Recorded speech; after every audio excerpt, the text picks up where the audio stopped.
Om Shri Sai Ram Sandeha Nivarini by Bhagwan Shri Satya Sai Baba. Chapter 4. Swami. Oh, you have come? I was watching so long. Whether you have come or not, I knew you're a person who comes punctually. Glad to see you. Bhakta. Whatever else I may disregard, will I disregard your command, Swami? In fact, I am eagerly looking forward to the 16th of every month to meet you. What greater happiness can I get? What better food can I take? Swami, very good. Such Shraddha or steady faith and Bhakti, devotion are great help in man's true path. Better than losing sleep and rejecting food in the fruitless pursuit of evanescent worldly pursuits. How much more joyful it is to attain the true, the meaningful, and the holy goal. Leave that aside now. If we get into all those topics now, they will stand in the way of our present discussion. What do you want now? Speak. Let me see. Bhakta. Swami, last month you said something about Chit, and you were pleased to say that you would explain more about it this month. Since then, I've been counting the passing days in order that I may learn about it from you. The day has come at last. Please tell me about it. Swami, have you understood what has been told so far? Understanding does not mean mere mugging up. By practice and experience, have you realized in thought, word and deed, and with full equanimity, the true nature of the world, that the world is unreal? Bhakta, it is only by understanding that, isn't it, Swami, that can ever be immersed in thoughts of Sai, the Lord, giving up all other activities and duties, and by putting an end to all worries. Had I not understood that much, I too would have wasted this precious time in enslaving myself to this worldly torment. Understanding thus is itself the fruit of your grace. My effort is nil. Swami. Good, my dear boy.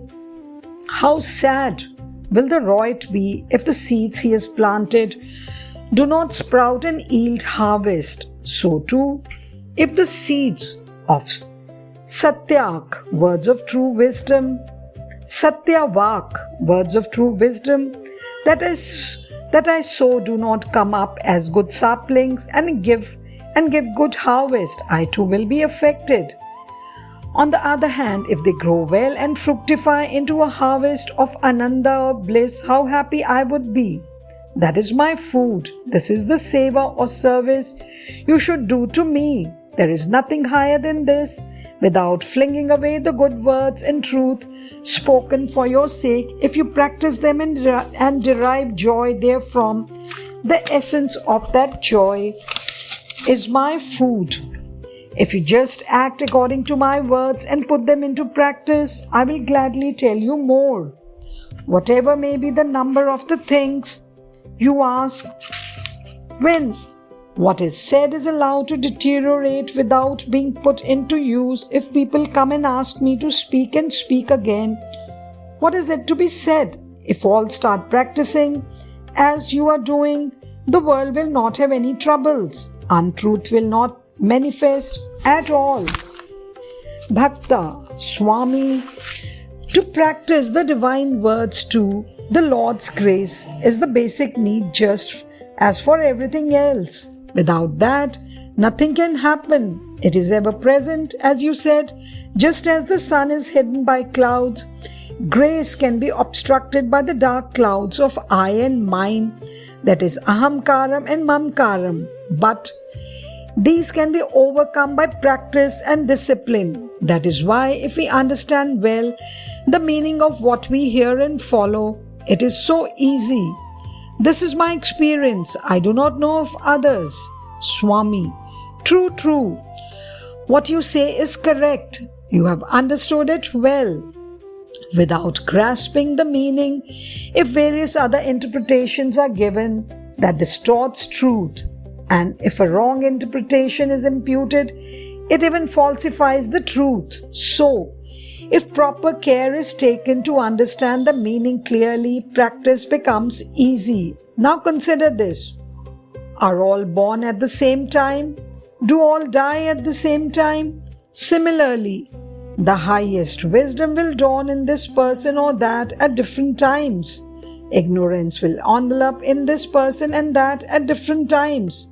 If you go on singing song after song, you learn music. So also, if I speak and continue speaking, all will understand the truth at some time.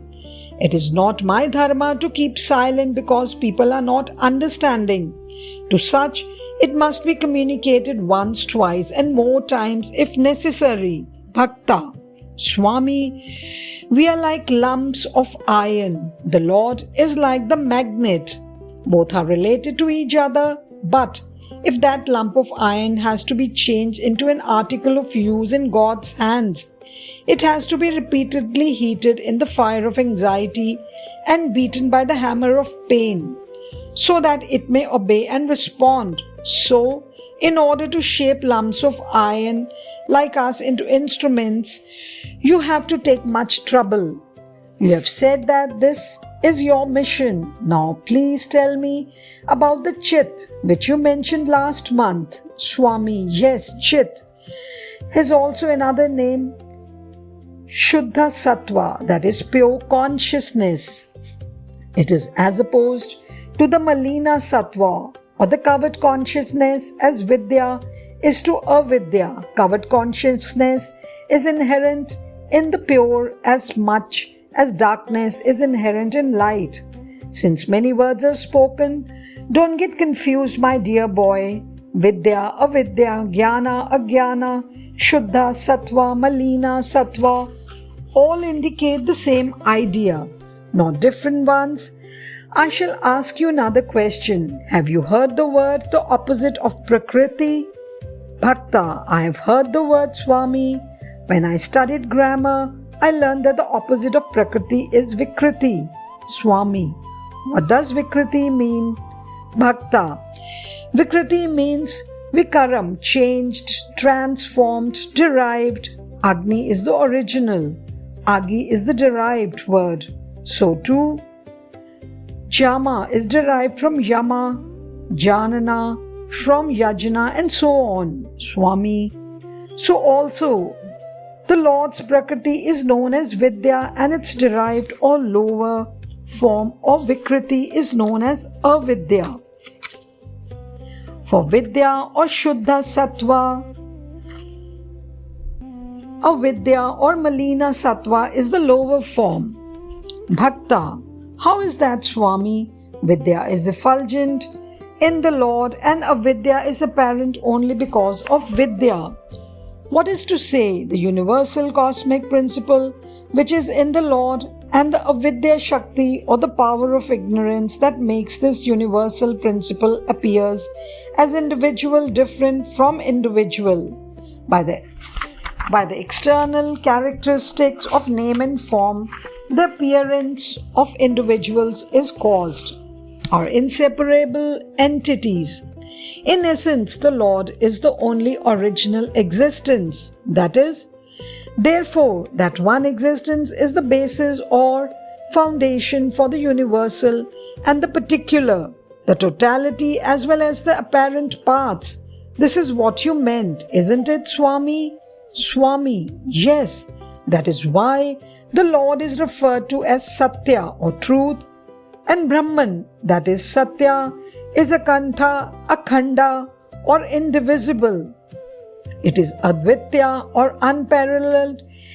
It is Ananta, without end. In the Upanishads, this Akhanda Satya or the indivisible truth associated with the unmanifested Maya Shakti is called the Purana, Adha, and the Khanda Satya associated with the manifested Maya Shakti is called the Purana Idam. This is the secret of the Upanishadic mantra Purana Mada Purana Midam. Bhakta, oh, what fine teaching, just like giving unto the hand a fruit peeled and ready to eat. This manifested total cosmos or Purana arose out of the Purana of unmanifested indivisible reality. This is what you spoke of, is it not? Swami, yes. It is on account of this that we say Vasudeva, Sarvamidam, Sarvam Khalvidam Brahma, etc. The words Vasudeva, Brahma are different, but there is no difference in meaning at all. Did you understand? Bhakta, it is all like nectar, Swami, but so far you have not told me who I am. Swami, this is enough now. Next month I shall solve your doubts with illustrative examples. Grasp well what has been told in practice. Don't forget and lay aside. Meditate on it. Well, you can take leave now. Jai Sai Ram. साईश्वराय विद्महे सत्यदेवाय धीमहि तन्नः सर्वप्रचोदयात्। ॐ साईश्वराय विद्महे सत्यदेवाय धीमहि तन्नः सर्वप्रचोदयात्। ॐ साईश्वराय विद्महे सत्यदेवाय धीमहि तन्नः सर्वप्रचोदयात्। ॐ